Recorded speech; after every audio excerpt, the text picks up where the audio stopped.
Good evening to you, ladies and gentlemen. We welcome you to join us in this edition of the news. It is 6 p.m. and you're watching the primetime newscast. Let's begin right away in the northwest region of Cameroon, where the chairman of the Social Democratic Front, Nijon Frundi, joined Free Party members stand as presidential candidate during the SDF primary slated for the 22nd of February 2018. The answer would only be known at the end of the extraordinary council meeting in Bamenda that is currently taking place. The meeting started this morning with upcoming party convention and the well-being of the country. Some of the key issues on the agenda, the resolutions are highly awaited. The next meeting is taking place in a very tense atmosphere with heavy military presence in the town of Bamenda. The coverage that was seen the early hours of this morning and the resolutions of the meeting is still Bamenda. The coverage that was seen the early hours of this morning and the resolutions of the meeting is still highly awaited. It should be noted that it is the second time that party officials are meeting since the start of 2018. They are going to be preparing the convention of the Social Democratic Front. So far, we have 3 candidates that are vying for the post of flag bearer of the Social Democratic Front during the presidential elections in Cameroon. They are Honorable Joseph Mbandam, Honorable Joshua Osi, and Honorable Fobi Chinda that made known their intentions. That was barely few days ago. And talking about the atmosphere in the northwest region of Cameroon, it was a very tense atmosphere. It should be noted that the chairman of the Social Democratic Front actually called on administrative authorities to demilitarize the town in the early hours of this morning. It was practically difficult for local inhabitants to circulate in some parts of the town. We can see how Miss Roundabout and at the Commercial Avenue, there was a gun battle last night between security forces and reportedly by some yet to be identified individuals. Major towns in Bamenda or major streets have been deserted, shops were closed as the presence of the men in uniform was equally announced. Gunshots were heard yesterday, as I indicated, and we have information that a soldier was shot yesterday night. And that was the atmosphere in the chief town of the northwest region of Cameroon between last night and the early hours of this morning, a situation that has remained the same since the Anglophone crisis started. Close to 2 years ago, the Anglophone regions have not known peace. That is, the northwest and the southwest regions of Cameroon have not known peace for close to 2 years now. It began in 2016 when lawyers were molested in the southwest regional headquarters of Boya. Today, youths whose businesses have so far been crumbled or stopped going to school have been the most affected as far as the crisis is concerned, as Cameroonians are preparing to celebrate the Youth Day that's going to be on the 11th of February 2018. Some leaders are seeking ways to get more youths in Boya and Part. Derek Dato completes that story. Critics say the peace that the southwest region was once reputed for left the region since 2016. Thursday, November 10, 2016, in Boya. We don't know. We have been molested. We don't know what to do. What to eat. So we don't know. And from this day, things have kept on deteriorating. We have peacefully witnessed a stand-up between the security forces and the population of EQUINOXE. It has not been friendly here. We are heading towards the next EQUINOXE town. These are pictures of January 17, 2017, in EQUINOXE Faculty Division. And this was the face of September 22, 2017.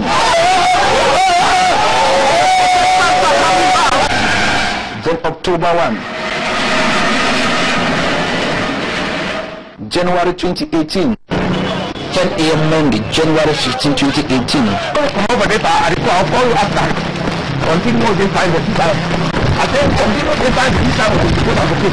And in the course of this chaos, not only properties were destroyed, lives too were heavily lost.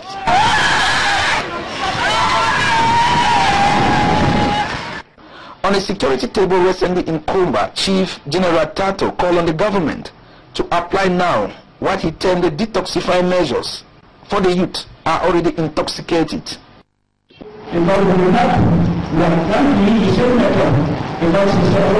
Psychological warfare, and we need to take up from the heads of the children who are one day to be vaccinated with these Mr. Ekome Niumbela says he is taken from here with a peace crusade. I'm the head of the Multipurpose Youth Empowerment Center for Buya subdivision and annex service of the Ministry of Youth Affairs. And realized that our youth have been at the forefront of violence. So we came out with this project in order to see how we can help transform their mindsets so that they should not be victims of manipulation and, of course, violence within our community. We think they have a greater role to play to help to develop our economy. From schools, he will be moving into the communities, because we are going to train actors of the civil society, we are going to train youth groups, we are going to train clubs, we are going to go into the villages, into the hinterlands in the nearest future to train them on peace building. You know, when we talk about peace building is not only seminars, peace building is not only workshop. There are other activities, like I earlier said, like the planting of peace posts in villages, and also the celebration of international peace days and so on and so forth within the communities. The peace journey has positively started in Buya, and it is the wish of school heads, for instance, for this initiative to go through. We continue with activities. As far as Youth Day is concerned, teachers in Kumbo have expressed their desire for the return to normalcy in the two Anglophone regions of Cameroon. They say that academic activities are still to effectively resume, and the situation to them has remained unchanged. They were speaking during the launching of Youth Day activities in Kumbo, Boy Division of the Northwest region of Cameroon, precisely at the Kumbo Municipal Stadium. That was yesterday. A representative at the Senior Divisional's office in Boy presided over the ceremony on behalf of the SDO for Boy Youth. Multiculturalism, peace and national unity is so far the theme of this 52nd edition of the National Youth Day in Cameroon. And in the following excerpts, we shall be getting the reaction of the Assistant Senior Divisional Officer in Boy Division and a teacher. They shall be looking at the atmosphere in the Kumbo and also their advice to Cameroonian youths. We choose this day to launch the activities culminating this very important day in our country. And if you look at the theme of the occasion, it is pregnant. It carries a very good message for the youth of today, and especially considering the socio-political climate in which we all know. It is a message that is pregnant with a lot of message, with a lot of intricacies. Is there any message to the youth? The message to the youth is that we must know that we are the future of tomorrow. The youth of this country, they are the future of Cameroon. And if we spoil this our days, our early stage, then the country has no future. So youth should be very careful. One, information and communication technology. Most youths have abused the use of the internet. The internet has come and it is meant for us to carry out our research to improve our education and other aspects.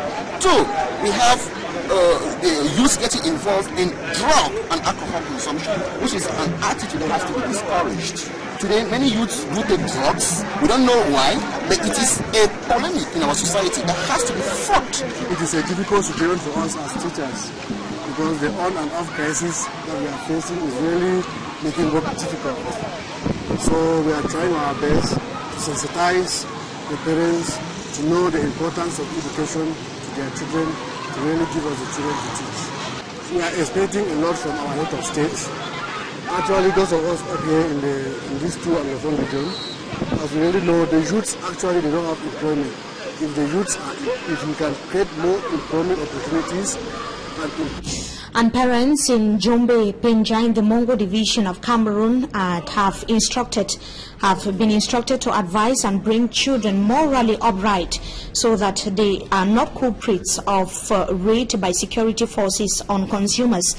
As far as the consumption of marijuana in some parts of Cameroon is concerned, the DO for Njombe Penja was speaking during activities to mark the Youth Day.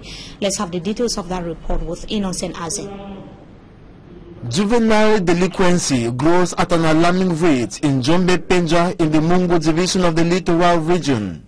Consumption of cannabis by youth, high insecurity rates and banditry are some of the deviant attitudes and situations parents decry. Minors of less than 16 years hide in hidden areas smoking marijuana. This parent says she prays for these hoodlums to fall into the dragnet of security authorities.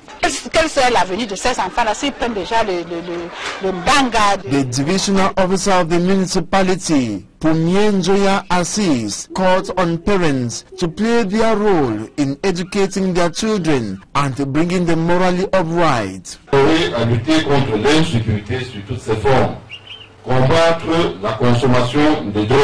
He urges parents to tell their children they risk severe infringement when apprehended.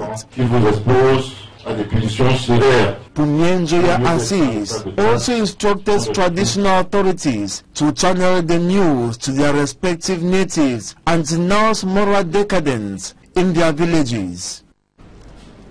And tonight we are going to be receiving a youth that has been on the spotlight for close to 2 years now. She has served her community in many ways through outreach projects, volunteering and development, especially community development. She is the CEO of Noela Lyonga Foundation, one of the 100 most positive, inspiring youths in the African continent, and one of the Cameroon's Women's Scholarship winners, sponsored by the British High Commission in Cameroon. Good evening to you, Ms. Noela Lyonga. Thank you so much for joining us tonight on Talking Point. Good evening. A very huge and reaching profile there. Thank you. Thanks for having me. We are a few days to Youth Day celebration in Cameroon. What might have motivated, or what must have motivated a young girl like you to dedicate her own lifetime to serve a community, whereas we know how many youths today would want to join the public service and await appointment on the part of the government? What is your motivation? My greatest motivation has been my background. A little bit louder. And that's because since 2011, I actually had the dreams of going out of the country and maybe studying abroad, but things didn't work out for me. And I found myself serving people and volunteering from one NGO to the other. And it's been from grace to grace to grace till now. Why do you think it's necessary for you to do that? Did you do it because you tried maybe to go abroad and it didn't work out? Or is it a passion? Is it something that... It's always been a passion for me. For you? Yes, it's been a passion for me helping people since when I was growing up, because my mom used to have a restaurant, so we used to serve there, and serving in that restaurant made me meet a lot of people, the good, the bad, the ugly.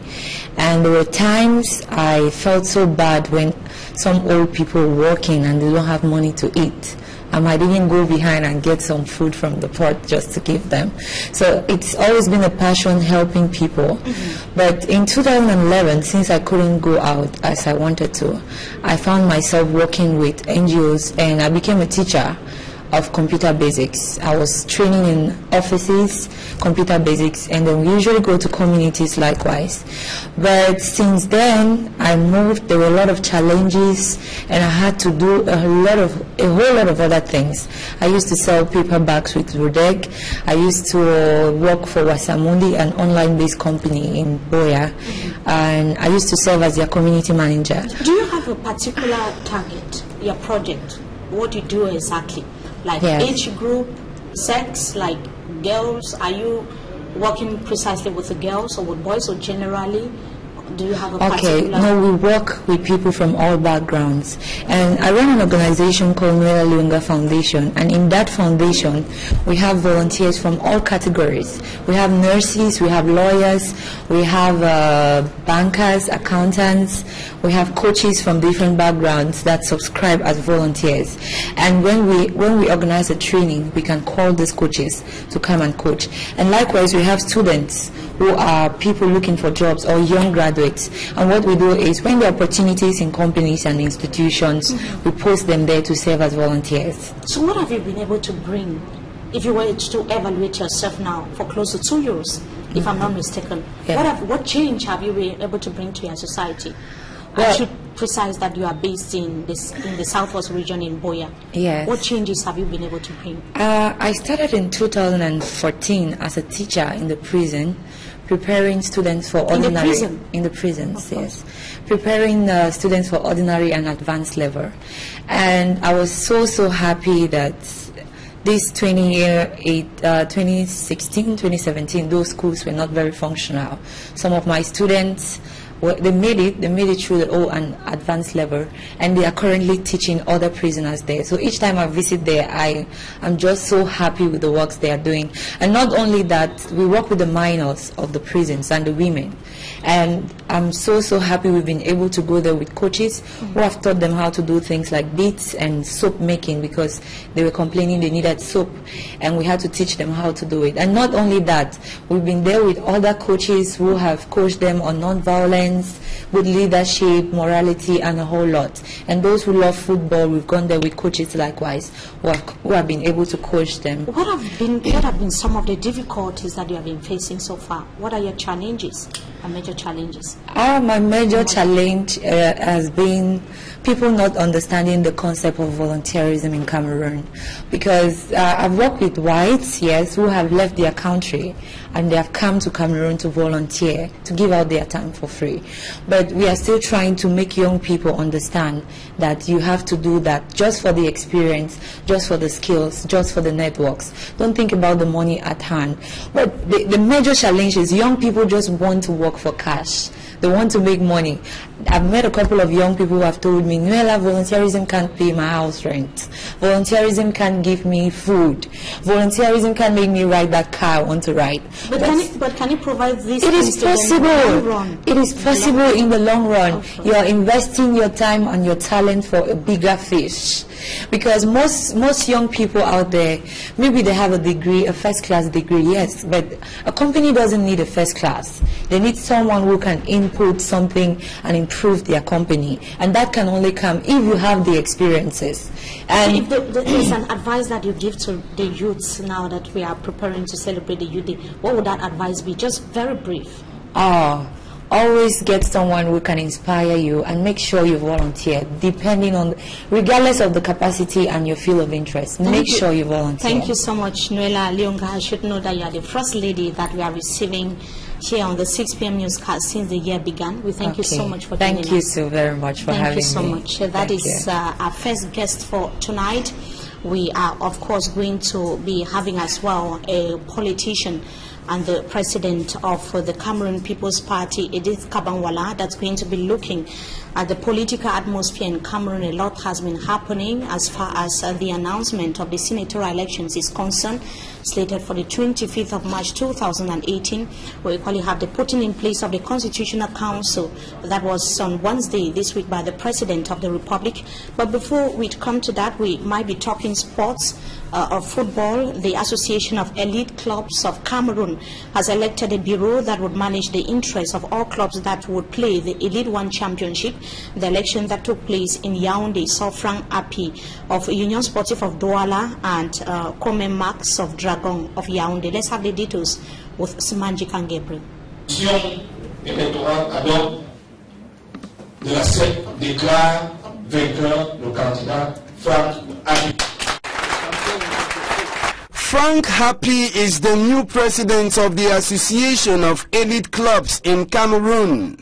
The president of the board of directors for Union Sportive of Douala beat his opponent Jérôme KMER, president of Dragon of Yaoundé. A total of 35 clubs, 17 Elite 1 club and 18 Elite 2 club took part in the polls, while one club didn't vote. Frank Happy. At the end of the polls, Frank Happy got 28 votes against 7 for KMER.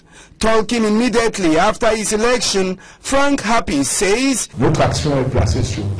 they have 3 major objectives for the association: the protection of their general and personal interests, meeting with the authorities to produce a calm atmosphere that will encourage the growth of the game and create a solidarity amongst themselves.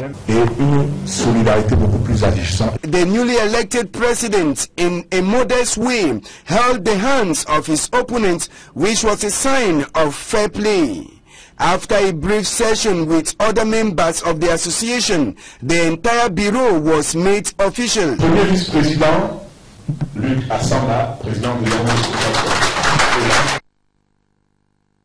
End of this first segment of the news. Up next is Talking Point. We shall be right back.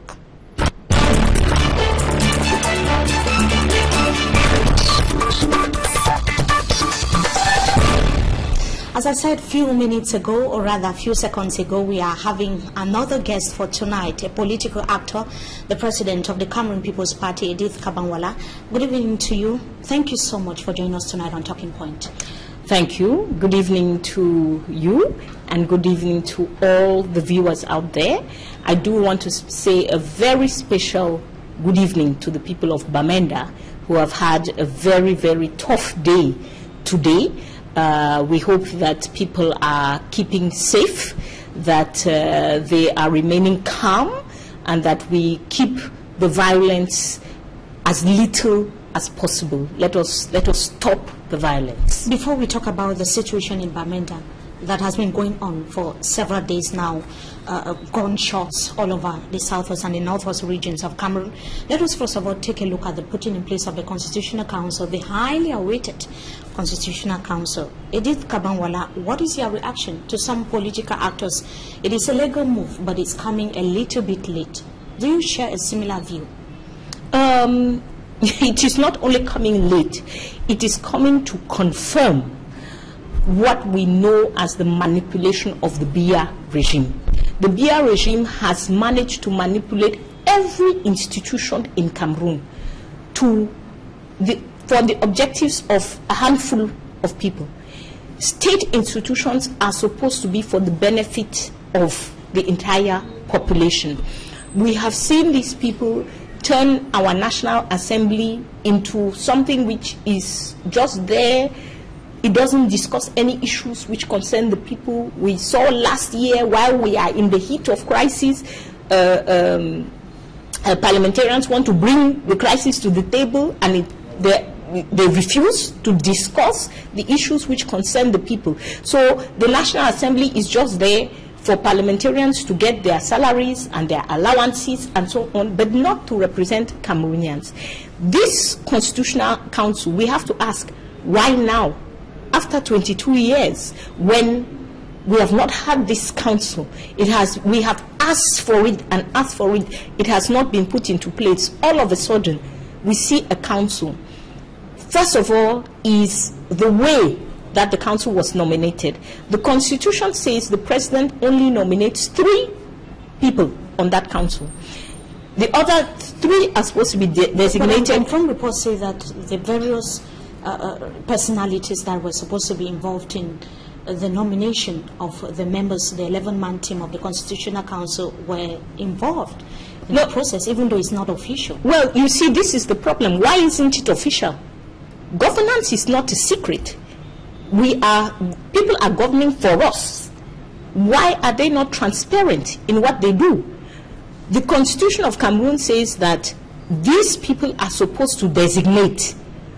Now they are telling us, as you rightly say, unconfirmed reports. So people were secretly hiding behind closed doors. No, somebody on a Constitutional Council is supposed to be decided upon based on criteria, key criteria. We should be able to question, why did you pick this person and why, and so on and so forth. So it's not a secret thing. Besides the manner of designation. So besides the manner of constitution of members, we come to the constitution of members. We have, out of 11 members, 10 staunch CPDM members.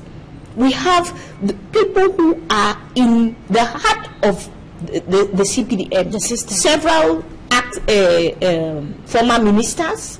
We have people who have shown themselves. The president, Mr. Clement Atangana, I know him. I've been before him twice for electoral issues.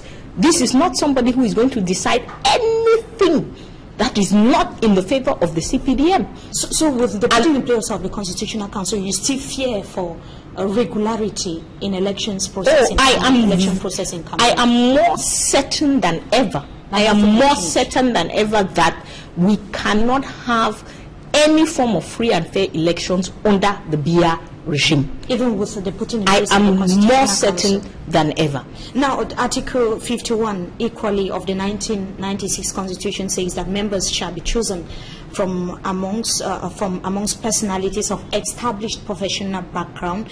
They must be high moral integrity as well as proven competent. With these qualities, do you see them fit? Because we see just a single woman amongst the 11-man team, and you earlier talked about 10 of them that are staunch CPDM members. Yes.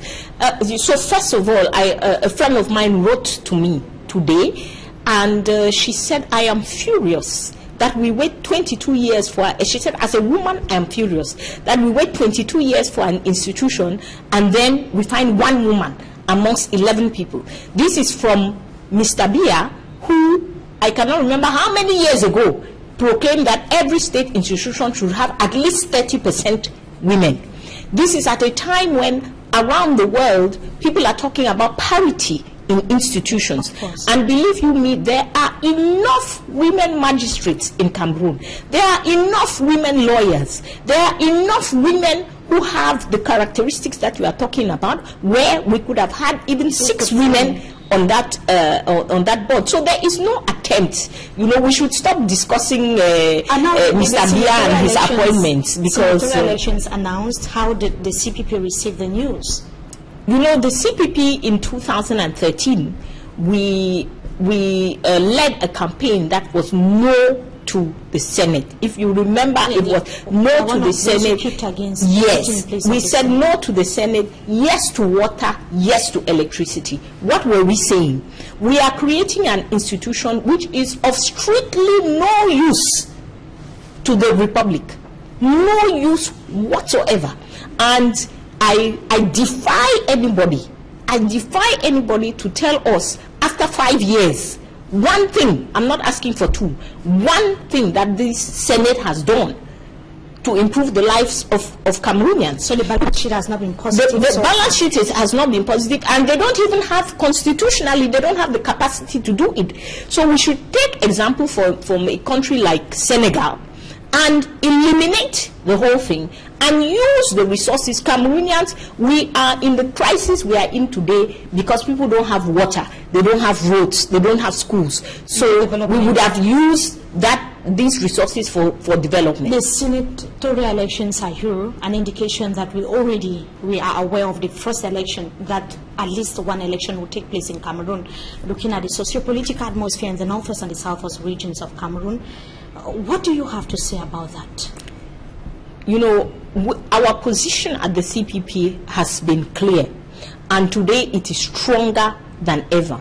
Since 2014, we have said no credible elections can be organized under the Bia regime. Therefore, our job number 1 as Cameroonians is to put aside this regime.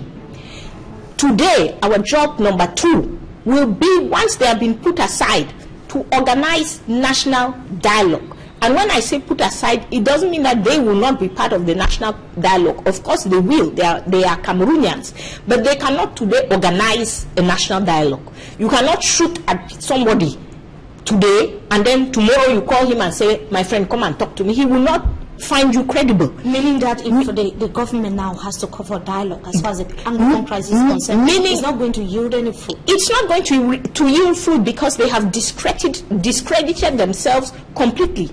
When you arrest people illegally, when you shoot at your own population, when you create a situation where you have somewhere between 30 and 45,000 refugees, and you say nothing, this government has said nothing about those refugees. What steps are they taking so that the conditions are created for those people to come back? What steps are they taking so that those people in Nigeria... The silence of the government as far as the refugee crisis is concerned. They don't care. This government does not care about Cameroonians from the extreme north to the southwest. They don't care. We have had 240,000 displaced Cameroonians in the extreme north since 2014. The government has not done anything about them either. So this is a government that doesn't care, and that is why for us political transition is the answer. This government must step aside and allow us to rebuild our nation, to heal. We have today a lot of conflict amongst ourselves. We have to heal. We have to have the chance to talk to one another, to ask ourselves, what does it mean to be a Cameroonian? What does it mean to be an Anglophone? What does it mean to be a Francophone? How are we going to live together? These are the elements of what should be our next step, and that we at the CPP are inviting Cameroonians to join us, and let's get busy on it before we lose our country. Thank you so much, Edith Kawanwala, for joining us tonight on Talking Point. You are the National President of the CPP. Thank you so much for your time. Thank you. A pleasure to be here as usual. The pleasure is ours as well. To our televiewers, it was wonderful having you with us in this edition of the Primetime Newscast on Equinox Television. Until we meet again, goodbye.